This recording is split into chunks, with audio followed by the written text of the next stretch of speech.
그렇게 고등학교 시절을 방황했는데 서강대가 시시한 학교는 아닌 것 같은데 거기에 경영대까지 들어가게 됐어요. 그게 그때 부모님이 굉장히 그냥 믿어주셔서 저 고등학교 1학년 때 고등학교 올라가면 이제 학교에 있는 시간이 길어지는데 그래서 담임 선생님이 강제로 학교에 남아서 공부를 시켜요. 근데 제가 아빠한테 전화를 해가지고 나 도저히 못하겠다고, 난 제 시간에 정확하게 딱 집에 가야 되겠다고 그 담임 선생님한테 얘기 좀 해달라고 그랬더니 아빠가 담임 선생님한테 얘기를 하셨는데 뭐라고 얘기하셨냐면 얘는 그냥 가만히 냅두면 언젠가는 자기가 알아서 다 할 애니까 그냥 믿고 얘 의견을 존중해줬으면 좋겠다, 그렇게 말씀을 하셨어요. 근데 그게 그 이후로 제 머릿속에 박혀가지고 한 번도 떠난 적이 없어요. 매일 새벽을 깨우시는 엄마의 기도가 있었고 매일 밤마다 골방에 들어가서 기도하시는 아빠가 계셨고, 그래서 제가 뭘 하고 돌아다니든지 터치를 전혀 안 하셨고, 다만 이제 교회 가야 되는데 내가 늦잠 자가지고 제때 못 일어나면 빨리 일어나라고, 교회 예배 드리러 가자고, 그래서 주일 제대로 지키는 거, 그리고 기도 생활하는 거, 이런 거 위에는 터치를 거의 안 해주셔가지고 공부하라 소리도 저는 한 번도 들어본 적이 없어요. 어떻게 공부를 시작할까 하다가 일단은 성경에 보면은 뭐 여호와를 경외하는 것이 지식의 근본이니 뭐 이런 식의 말씀들이 많잖아요. 그래서 일단 하나님과 나와의 관계부터 재정립을 해야 되겠다라는 생각이 들었고, 그래서 성경을 굉장히 많이 읽었어요. 청년이 살아야 나라가 삽니다. CTS 청년 독수리 진행을 맡은 김형민 목사입니다. 우리 부모들이 젊은이들의 마음을 알아야 미래를 열어줄 수 있습니다. 대한민국 청년들이 독수리처럼 강해져야 국가 경쟁력 생깁니다. CTS에서 이 같은 마음을 담아서 젊은이들과 소통하기 위해서, 그리고 부모님들과 공감하기 위해서 아주 좋은 희망의 프로그램을 열었습니다. 이제 이 청년들을 비상하도록 우리 모두가 뭉칠 때입니다. 기도하는 엄마, 예배하는 아빠의 아들, 딸 참새 아니거든요. 독수리거든요. 시편 103편 5절에 이런 말씀이 있습니다. 내 청춘으로 독수리처럼 새롭게 하시는도다. 이 방송을 시청하는 모든 가정마다, 자녀마다 독수리처럼 새로워질 것으로 확신합니다. 얼마 전 중국 신문에 아주 특별한 기사가 실렸습니다. 그 기사 제목이 자녀들의 종이 된 중국 부모들. 그렇습니다. 지금 중국 인구의 3분의 1, 그 자녀들이 대학 졸업 후에 부모님들하고 재정적으로 독립을 못한 채 살고 있답니다. 영국 예외 아니에요. 20살에서 24살 정도의 그 청년들이요, 52%가 부모님들과 같이 살고 있답니다. 한국 예외 아니죠. 지금 캥거루족 날마다 늘어가고 있고요. 부모들의 한숨거리입니다. 학원 요즘 쪽집게 과외 유행하죠. 입에 다 떠넣어줘야 됩니다. 학교에 요즘 초달 사라졌습니다. 선생님이 아이에게 매를 대면 큰일 납니다. 교회 요즘에 청년들이 사라지고 주일학교 숫자가 점점 감소하기 때문에 전도사님들이 그냥 아이들 하나만아도 막 그렇게 금싸라기처럼 떠받듭니다. 당신은 사랑받기 위해 태어난 사람. 기독교 교육 점점 사라지고 있고요. 서구가, 미국이, 그리고 유럽이 그래서 주저앉았습니다. 다음 세대에 바로 가르치지 못했습니다. 여러분 그거 아세요? 기독교의 역사가 예수 복음을 바로 듣고 세워간 나라는 역사의 주도권을 가졌습니다. 이 일에 있어서 지금 다 나서야 됩니다. 네, 어른들 나서야 되고요. 부모님들 다시 일어서야 되고요. 특별히 엄마가 독수리해야 자식 독수리 만들 수 있습니다. 엄마가 참새면 자식 독수리 못 만듭니다. 특별히 제가 이번에 유럽을 좀 갔다 왔어요. 어제 도착을 했는데요. 호텔방에서 기도를 하다가 갑자기 마음속에 어떤 그림이 보이는데 전 세계에 이 청년 독수리들이 막 비상을 하고 날아가는 거예요. 그래서 하나님 앞에 여쭤봤습니다. What's this? 이게 무엇입니까 주님? 그랬더니 마지막 때 공중권세 잡은 마귀 흑암의 영과 싸우기 위해서 청년들이 군대를 이루어 비상하는 거라고. 대한민국에서, 그리고 저 미국에서, 유럽에서 숨겨놨던 그 아기 독수리들이 막 전쟁을 하려고, 아마겟돈 전쟁을 치르려고 막 올라가는 그런 모습을 보여주셨습니다. 그래서 제가 얼마나 통곡을 하고 울었는지 아십니까? 희망이 있다. 희망이 있다. 바로 이 CTS의 청년 독수리가 그 하나의 발판, 뜀틀이 되지 않을까, 그런 생각을 해봅니다.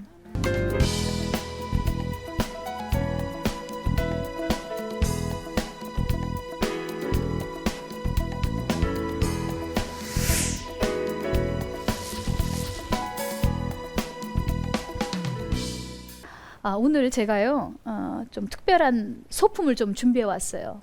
잠깐만 기다리세요. 자, 꽃 예쁘네요. 제가 이거 뿌려볼게요. 여러분 이거 삽니까? 아니요. 예, 이거 안 돼요. 자, 그러면 제가 이거보다 더 큰 물뿌리개를 준비해 왔습니다. 이거 한번 부어볼게요. 살겠습니까? 아니요. 예, 이거 살려놓고 봐야 돼요. 지금 한국의 교육이 이렇습니다. 저는 교육을 무시하는 게 아니에요. 중요한 건 순서입니다. 살려놓고 본 다음에, 다시 말하면 이게요, 여기 가서 꽂혀 있어야 돼요. 그리고 나서 교육도 있고 외국 유학도 있고, 그리고 나서 삶이 있는 거지. 이거 아무리 이거 죽은 시체에다가 이거 다 뽑아야 아무 소용이 없는 것입니다. 특별히 오늘 지금 제가 이렇게 비유로 말씀드렸는데, 이것에 대해서 구체적으로 이야기해 줄 좋은 아빠, 그리고 훌륭한 교수님을 한 분을 소개하고자 합니다.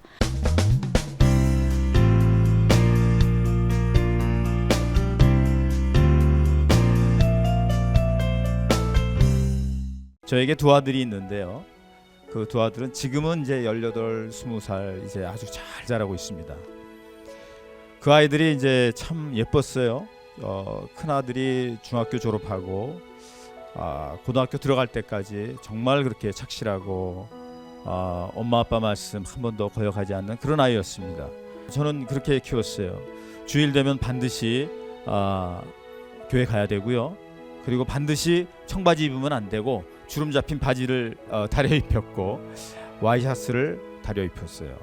그렇게 다녔는데 이 아이들은 그게 쌓여서 큰 스트레스가 되고, 그 사이에 친구들하고 돌아다닐 때 다른 애들은 다 찜질방 가서 외박 허락하는데 자기들만 못하고, 주일 되면 아침부터 저녁까지 교회에 붙들려 있어야 되고, 그렇게 아주 어릴 때부터 자라온 거예요.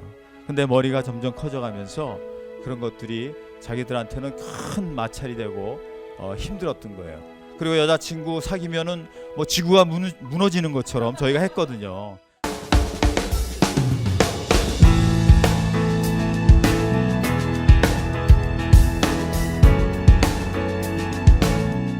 첫 애가 고1이었는데 어느 날 사라졌어요.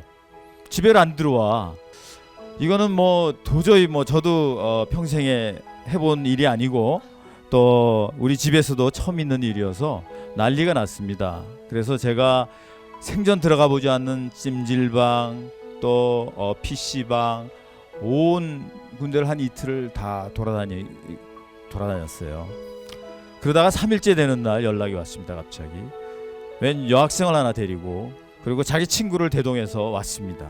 와가지고 대뜸하는 얘기가 자기 여학생 사귀는 거를, 자기 여자친구 사귀는 걸 허락해 달라는 거예요. 그 당시에 제가 연구상을 여러 개 받았기 때문에, 그때는 또 금값이 별로 안 비싸서 그런지 한 10돈 되는 금을 이렇게 상으로 주곤 했어요. 그래서 그거를 별로 무방비 상태로 장롱에 이렇게 넣어뒀죠. 근데 어느 날 보니까 없어진 거야. 10돈짜리 2개가 없어졌어. 그러니까 또 어느 날 보니까 반지도 없어졌어. 아무리 얘기해도 입 싹 씻는 거죠. 근데 오토바이를 몰고 다니더라고요. 그래서 어떨 때는 그 아파트의 주민들이 막 우리한테 와서 항의도 합니다. 그냥 혼자 몰고 오는 게 아니고 새벽이 되면 이제 떼거지로 와가지고 얼마나 시끄럽겠어요. 그러고 가고. 그러던 어느 날 갑자기 첫째가 조용히 절 부르더라고요. 그래서 구석에서 조용히 불러요. 그래서 야, 얘가 드디어 마음을 잡고 아빠, 나 이제 열심히 할 거야, 이런 걸 기대하고 갔습니다. 앉아서 꺼내는 소리가 뭔가 하면, 아빠, 내가 가만히 생각해 보니까 가수가 돼야 되겠어. 내가 가수가. 그래서 제가 농담인 줄 알고, 야, 이게 농담하지 말고 이제 돌아가면 너 이제 열심히 해야 되는데 한번 잘해보자. 점점 심각해지는 거예요. 나중엔 도저히 안 돼서 거기서 제가 버럭 소리를 지르고 집으로 돌아왔습니다. 그리고 이틀 후에 집을 나갔어요. 그리고 3개월간 연락이 안 됐어요. 그래서 친구들이 간혹 친구들한테 연락을 해도 잘 안 되고, 간혹 연락을 하면은 뭐 어디 있다는 얘기 있어서 쫓아가 보면은 금방 없어졌고, 또 그 사이에 학교는 제가 가서 자퇴를 시켰습니다. 뭐 안 되니까, 연락이 안 되고, 그래서 자퇴도 시키고 그렇게 보냈습니다. 그렇게 보내고 도저히 연락이 안 됐는데 어느 날 친구한테서 연락이 왔어요. 병원에 있다고. 그래서 달려가 보니까 큰 오토바이 사고가 나서 완전히 한 5m 날아간 것 같아요. 근데 하나님이 보호해 주셔서 하나도 다치지 않고 그냥 그 병원에 있더라고요. 그렇게 해서 그 아이가 그러니까 고2 제대로 다니면 고2 한 11월쯤에 이제 집으로 오게 됐어요. 둘째 녀석은 2살 차인데, 그러니까 이제 얘가 고1일 때 이제 중학교 다니고 이랬겠죠. 근데 얘는 형이 너무 자랑스러운 거야. 뭐든지 잘하니까. 여자친구도 많고 남자친구도 많고 공부도 잘하고 축구도 잘하고 노래도 잘하고, 그러니까 형 하는 대로 다 따라하는 거예요. 형이 집에 안 들어와? 그러더니 이제 안 들어오기 시작하는 거예요. 근데 얘는 좀 주의가 조금 산만했어요, 그때만 해도. 그래서 제가 지금 기억하기는 3년 동안, 걔가 중학교 다니는 동안 계속 학교에 불려 다니는 일밖에 없어요. 안 왔습니다. 수업에 아침에 봤는데 없어졌어요. 또 누굴 때렸어요. 담배 피다 걸렸어요. 또 어떨 땐 경찰서가 부릅니다. 또 무면허 오토바이 운전에 걸렸어요. 그러다가 또 계속 안 가니까 또 법원에서 한번 불러서 법원도 한번 가고요. 그렇게 쭉 다니다가 그 당시만 해도 제가 첫째 녀석은 연락이 안 되고, 둘째 녀석 그럴 때 제가 애들하고 얘기를 할 수 없으니까 제일 그 소중한 시간이 언제였는가 하면, 이 녀석은 또 귀찮아해요. 둘째 녀석은 대중교통 타는 걸 귀찮아해요. 그래서 멀리서 놀다가 꼭 1시고 2시고 저한테 전화해요. 좀 데려가 달라고. 저는 무엇 하든지 간에 상관없었어요. 꼭 갔습니다. 왜냐하면 그때 집에 오는 한 15분 20분 걸려요. 그 시간이 유일한 그 대화.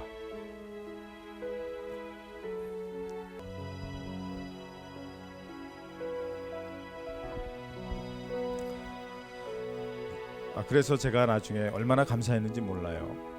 왜냐하면 제가 포기하지 않을 수 있었던 것은, 그 당시에 아무리 봐도 길이 안 보이더라고요. 여러분들 이제 이 교수 사회는 또 이제 이 외국 유학을 또 많이 보냅니다. 들려오는 얘기가 뭐 누구는 버클리 보냈어요.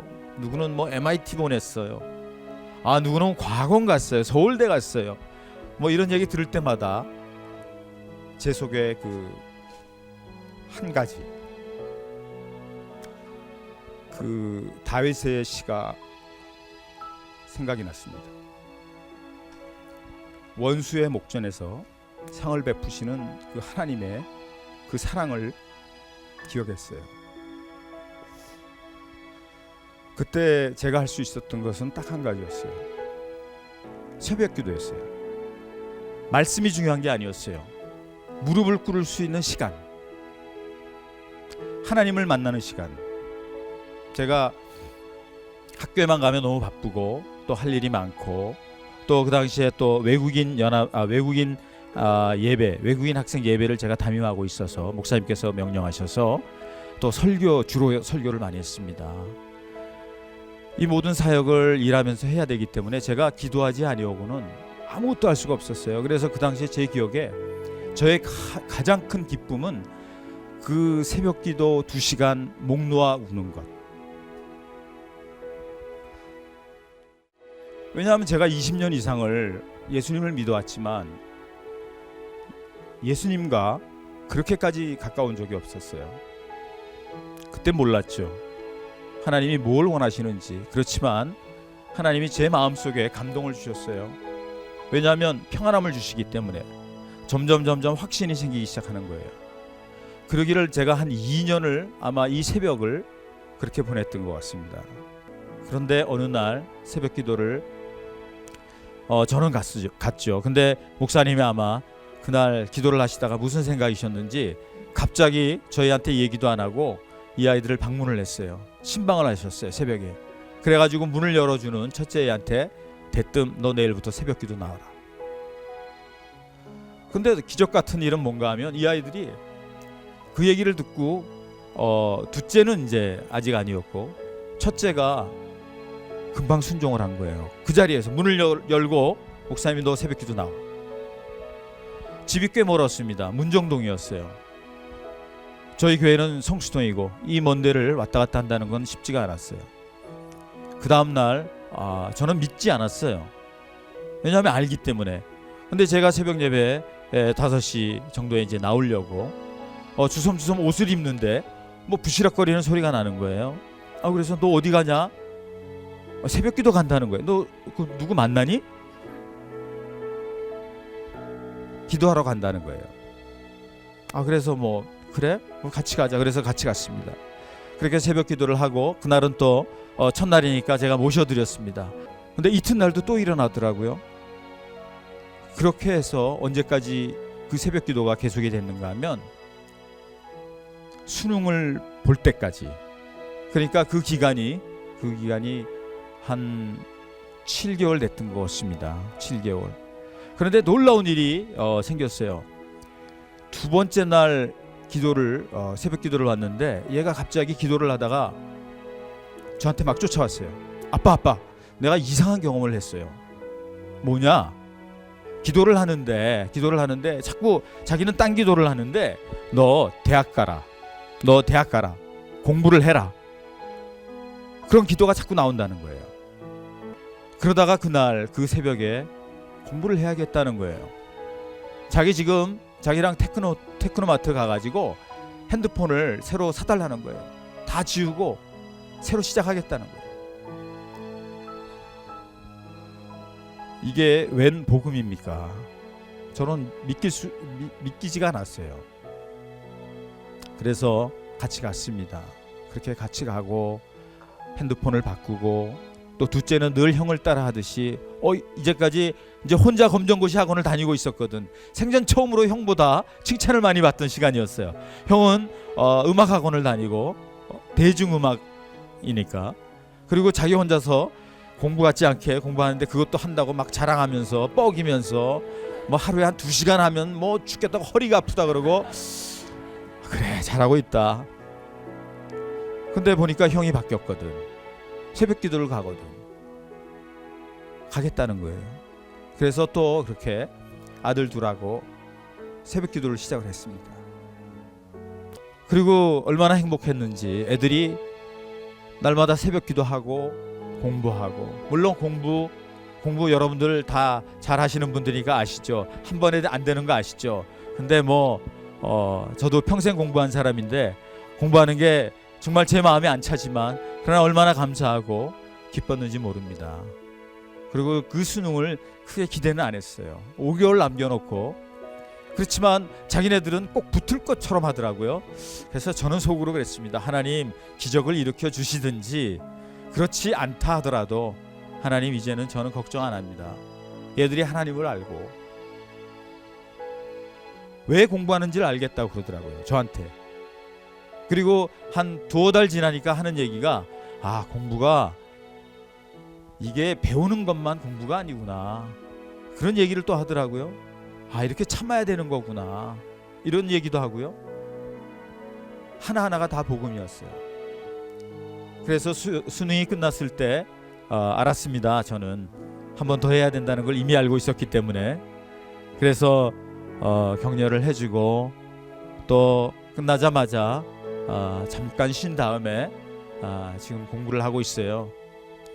제 큰 기쁨은 둘째가 간혹 옛날 얘기를 하면서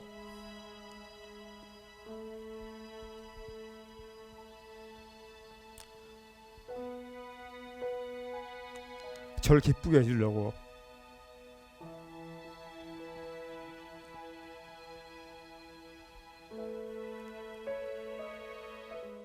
특별히 이제 우리 김영희 목사님 이 청년 독수리 누가 독수리냐 목사님이 그러시더라고요.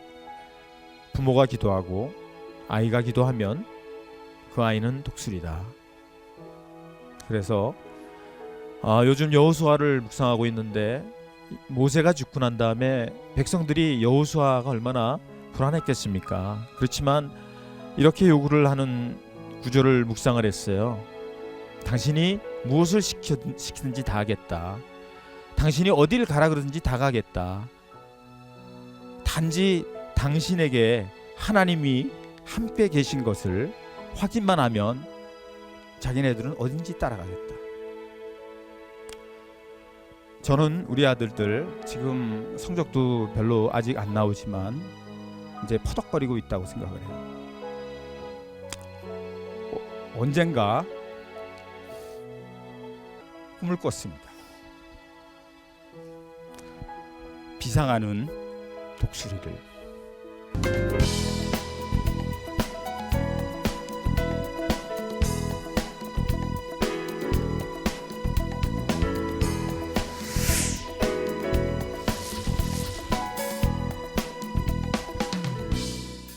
아빠가 울면 아들 삽니다. 엄마가 애통해하면 자녀들 마침내 독수리처럼 비상하게 될 것입니다.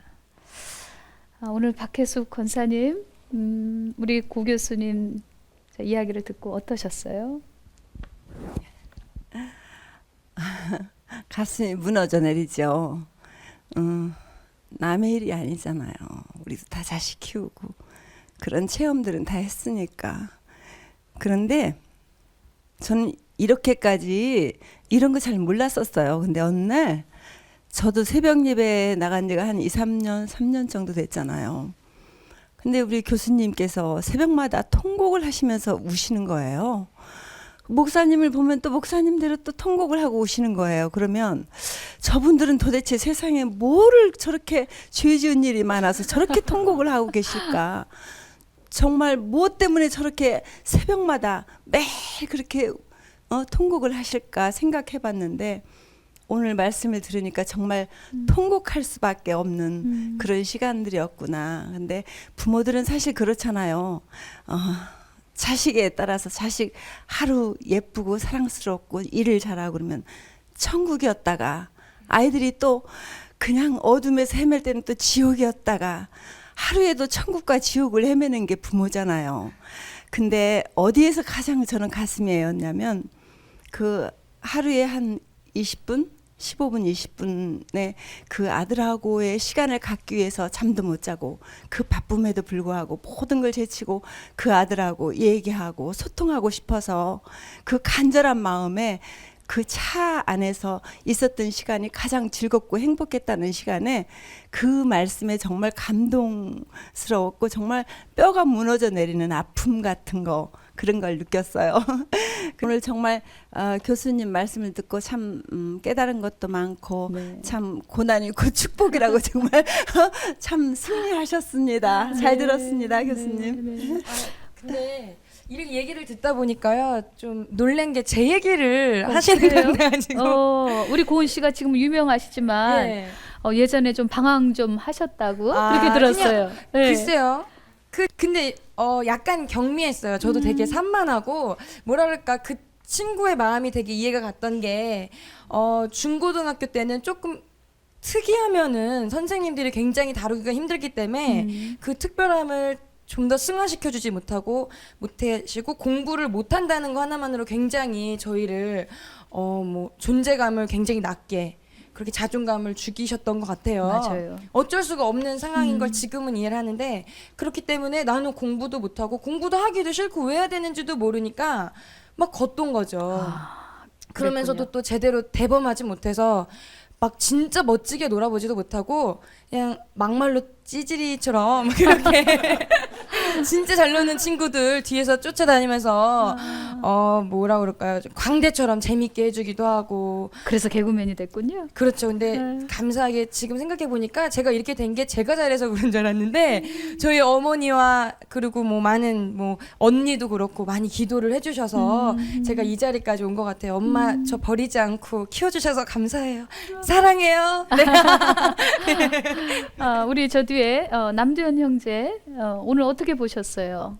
우리 고 교수님 이야기를 들으시면서 아, 예. 방황할 때 친구들이랑 많이 어울리잖아요. 그 친구들이랑 어울리는 게 친구가 내 얘기를 들어주고 그 다음에 이해해주고 또 내 편이라는 그 생각이 있기 때문에 친구들이랑 많이 방황할 때 어울리거든요. 근데 집에 있을 때 부모님들이 이렇게 나의 얘기를 들어주고 나를 이해해주고 정말 내 편이라는 생각이 있다면 굳이 바깥에서 친구들이랑 방황하지 않고 부모님들이랑 더욱더 이렇게 가까워질 수 있고 더욱더 좋은 시간을 보낼 수 있을 것 같아요. 기도만이 사람을 살릴 수 있다. 아멘. 하나님이 아니면은 새롭게 거듭나기가 힘들다 그런 생각이 들었어요. 그리고 오히려 뭐랄까요 그 나이가 좀 더 먹은 다음에 또 사회생활하면서 뭐 경험하고 뭐 다 좌절하고 이러는 것보다 차라리 지금 조금 늦었지만 이 젊을 때 약간 늦게 시작해도 나중에 방황하지 않고 살 수 있을 것 같아서 되게 좋은 것 같아요. 저는 오히려 20살이 되어서 사회생활을 하면서 약간 부딪히고 그때 또 힘들었던 것이 많았었는데 좀 일찍 저런 걸 겪었다는 걸 보니까 또 지금은 이겨냈잖아요. 어쨌든 앞으로 이제 아주 높게 비상할 것 같아서 기대가 되고 친하게 지내고 싶은데 이따가 연락처 좀 알려주세요. 잘생긴 친구. 예. 저 같은 경우도 정상적인 10대 중고등학교 생활은 안 한 것 같은데 저도 아까 그 교수님 말씀처럼 10대 시절에 오토바이도 타고 돌아다니고 또 친구들이랑 몰려다니면서 싸움도 하고 폭주셔셨네요. 오토바이 타는 것 굉장히 좋아해가지고 많이 타고 그랬었는데 그러다가 다른 오토바이 타는 친구들이랑 싸움도 많이 하고 누가 시비 걸면 일단 싸우고 보고 거의 이런 식으로 굉장히 싸움 많이 하고 거의 저도 모태신앙이라 저는 주일날 빼곤 다 싸운 것 같아요. 6일 싸우고 하루 쉬고 6일 싸우고 교수님 말씀도 들어보니까 좀 남 얘기 같지 않고 여기 상처 입은 것도 그때 싸워서 생긴 지금 건가 약간 봐요? 좌우가 비율이 안 맞는데 예. 제가 고등학교 1학년 때 큰 싸움이 났었는데 그때 오토바이 그 체인에 턱 맞아가지고 약간 지금 삐뚤어요. 좌우가 살짝 삐뚤인데 근데 치료를 제대로 했어야 되는데 또 부모님한테 말하면 또 혼날까봐 생으로 앓고 그러면서 저도 그런 시절이 있으니까 아까 그거 보고 말씀도 듣고 그러니까 좀 남일 같지도 않았고 그러면서 또 결국에는 하나님이 또 결국에는 부르시더라고요. 그래가지고 다시 마음 잡게 됐고 그러면서 또 공부도 할 수 있었고 그랬던 것 같아요. 아니 근데 어떻게 그렇게 고등학교 시절을 방황했는데 서강대가 시시한 학교는 아닌 것 같은데 거기에 경영대까지 들어가게 됐어요? 그게 그때 부모님이 굉장히 그냥 믿어주셔서 저 고등학교 1학년 때 고등학교 올라가면 이제 학교에 있는 시간이 길어지는데 그래서 담임 선생님이 강제로 학교에 남아서 공부를 시켜요.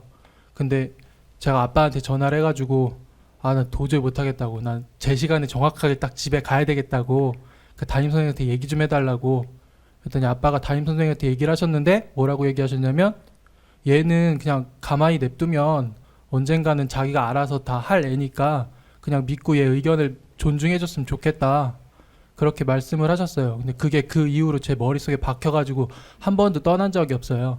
매일 새벽을 깨우시는 엄마의 기도가 있었고 매일 밤마다 골방에 들어가서 기도하시는 아빠가 계셨고 그래서 제가 뭘 하고 돌아다니든지 터치를 전혀 안 하셨고 다만 이제 교회 가야 되는데 내가 늦잠 자가지고 제때 못 일어나면 빨리 일어나라고, 교회 예배 드리러 가자고. 그래서 주일 제대로 지키는 거, 그리고 기도 생활하는 거, 이런 거 위에는 터치를 거의 안 해주셔가지고 공부하라 소리도 저는 한 번도 들어본 적이 없어요. 어떻게 공부를 시작할까 하다가 일단은 성경에 보면은 뭐 여호와를 경외하는 것이 지식의 근본이니 뭐 이런 식의 말씀들이 많잖아요. 그래서 일단 하나님과 나와의 관계부터 재정립을 해야 되겠다라는 생각이 들었고, 그래서 성경을 굉장히 많이 읽었어요. 그 해에 읽은 성경이 그 신약 3독 구약 1독을 1독으로 쳐가지고 제가 14독까지 하고 그 뒤로 계산을 안 해가지고 그렇게 읽으면서 공부를 했어요. 그러니까 하나님이 순간순간 저한테 지혜를 주시는데, 공부하다가 막힐 때마다 기도하면 하나님이 열어주시고, 그때는 제가 학원가 이런 거 하나도 안 하고 오로지 독서실에서 성경 하나 붙잡고 학원도 안 다니고 예, 성경- 독서실에서 예. 공부했어요. 성경 하나 붙잡고 그냥 문제집 사들고 들어가가지고 공부를 했는데, 그 성적이 얼마큼 나왔어요? 그때 성적이 굉장히 잘 나왔어요. 몇 개 맞으셨어요, 수능이? 그거는 정확히 기억이 안 나고요. 그때 아마 한 2개인가 틀리고 다 맞았을 거예요. 수능 전체에서 예. 2개를 틀렸다. 그리고 전 당연히 제가 원하는 대학에 갈 줄 알고 원서를 그 대학만 딱 썼는데, 그 학교가 뽑는 게 약간 수능만 가지고 뽑는 게 아니라, 그러니까 생활 성적부 이런 걸 다 봐서 뽑기 때문에, 그래서 제가 대학에 딱 떨어졌어요. 거기만 썼다가. 그래서 기분이 너무 안 좋아가지고, 하나님 뭐냐고 이게, 정 장난하냐고, 내가 어떻게 공부했는지 하나님 다 보셨으면서 뭐냐고, 어떻게 할 거냐고. 그러니까 하나님이 딱 한마디를 해주셨어요. 네가 중고등학교 6년을 놀아놓고 그때 내가 다 기다려줬는데 너는 1년을 날 못 기다려주냐고. 그래가지고 감사해요. 할 말이 없는 거예요. 아, 할 말이 없어가지고 다시 할게요. 그리고 그 다음에 서강대에 진학을 해서 지금 대학교에 와서 지금 또 하나님이 새로운 비전을 주셔서 지금 학교 휴학 중이고, 지금 작년 겨울부터 하나님이 저한테 의대 쪽 공부할 수 있는 그런 자꾸 생각을 주셔가지고 지금 다시 공부해서 의대에 진학하려고 예, 감사해요. 공부하고 예. 있습니다. 그러니까 요새는 날 믿어주는 아빠 때문에 비록 방황은 했지만 벗어나진 않았다, 그런 이야기인 것 같아요. 오늘 이야기를 좀 이렇게 좀 정리를 해보니까 새벽 기도에 대한 얘기가 좀 많이 나온 것 같아요. 어떤 권사님이 새벽 기도를 갔다 오면 그렇게 아이들을 힘들게 한대요. 그래서 그 집 아이들이 저하고 상담한 적이 있어요. 목사님, 우리 엄마요 새벽 기도 좀 안 갔으면 좋겠어요. 그게 무슨 소리야? 그랬더니 새벽 기도만 갔다 오면 그 한겨울에 창문을 다 열어놓고, 이것들은 엄마는 새벽부터 기도하는데 자빠서 잠만 잔다고 이부자리를 막 그냥 털고 공부하라 그러고. 그래서 차라리 우리 엄마 새벽 기도 안 가시는 날이 훨씬 더 자긴 좋다는 거예요. 갔다 오면 집안이 뭐 발칵 뒤집어진대요. 아빠 보고 아이들 보고. 여러분들 뭐 지금 그게 좀 치우친 얘기지만 새벽 기도하면서 자녀들 믿어주세요. 아멘. 기도하면서 우리 교수님처럼 기다려주시고 우리 연우 아빠처럼 기다려주시고 너무 좋죠. 네. 한결같으신 아버지. 오늘 그 연우 형제가 그런 얘기를 한 것 같아요. 한결같으신 아버지. 성경이 바로 그 이야기 아니겠습니까? 예. 지금 이 시간에는 우리 주한 형제와 우리 승환, 우리 고 교수님의 아들들이 아빠를 위해서 영상 편지를 좀 만들었습니다. 눈물을 저렇게 줄줄 흘리시는데 아마 지금 이 방송을 시청하고 계시는 수많은 엄마 아빠 아마 공감하고 계실 거예요. 특별히 엘리트 의식으로 꽉 차 있는 이 시대에 저렇게 방황하는 아이들 때문에, 또 특별히 믿음의 자녀들이 저렇게 길에서 방황할 때 그 부모들의 마음은 그 말로 헤아릴 수가 없겠죠. 특별히 오늘 방청석에 나와 계신 우리 청년들도 이제부터는 우리 엄마 아빠에게 효도해야 되겠구나. 기도하는 엄마 아빠, 특별히 무슨 뭐 해외 유학 혹은 멋진 청바지 그런 거 안 사주셔도 새벽기도 하시는 부모님이 있다는 거 곁에 오래오래 계셔주세요. 아마 그런 마음이 들 것입니다. 저희 가정에도 그러니까 제가 어렸을 때 저희 작은 오빠가 좀 많이 방황을 했었어요. 그래서 오토바이는 아니지만 남의 집 앞에 있는 자전거 훔쳐 타고 도망가고 그리고 파출소에 붙잡혀가고 결국 또 퇴학도 당하고 그랬었어요.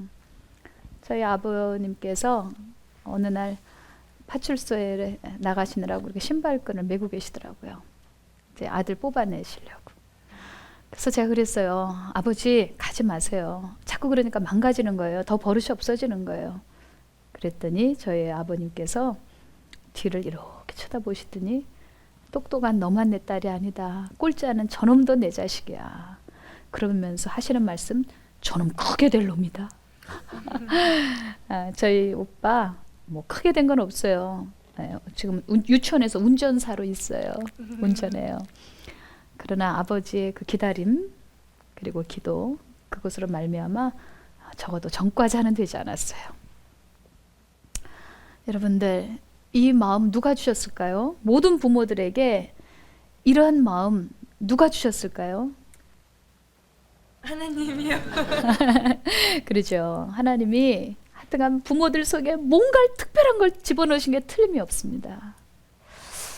저는 이 하나님이 너무 좋습니다.